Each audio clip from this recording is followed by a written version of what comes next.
Despite an ongoing Royal Commission, aged care has been largely absent as a big issue in this election campaign. Both major parties say they are committed to making big improvements, but neither has actually unveiled significant new strategies or spending plans. Advocates argue that waiting to act on the findings of the Royal Commission could end up delaying reform by years. As Social Affairs correspondent Norman Hermont reports. Joanne Stephen does what she can for her father, David. He lives alone with a level 1 aged care package, the lowest on the scale, worth $8,000 a year, which helps pay for transport to medical appointments. He's been assessed as needing a much higher level 3 package, and he's been waiting more than a year for the boost in support. Well, I could be doing a lot more than what I'm doing, like if I had more help. Because I don't go anywhere, I just sit home now.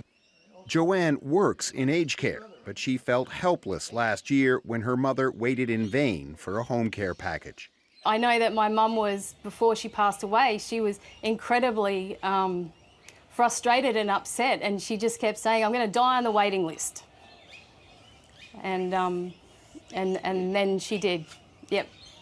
The Aged Care Royal Commission has heard 16,000 older Australians died in 1 year while waiting for home care packages. Advocates like Linda Saltarelli say those pushing for systemic change are disappointed that aged care has not been a major focus of the federal election campaign. They're just really upset that it's not been brought up. I mean, this is all of our futures. It's not, getting old is not an option.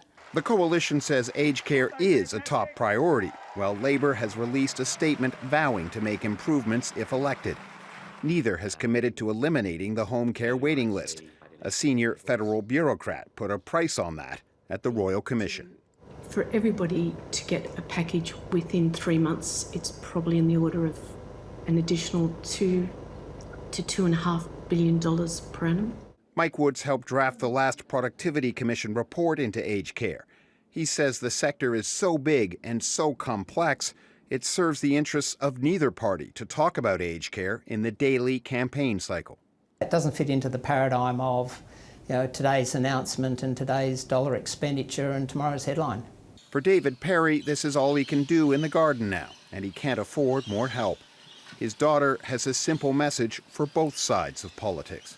All of the government parties have had 30 years to sort this mess out, and you sat on it because it was too hard and too uncomfortable and no one wanted to talk about it. She and her father are still hoping aged care becomes part of the conversation before Election Day. Norman Hermont, ABC News.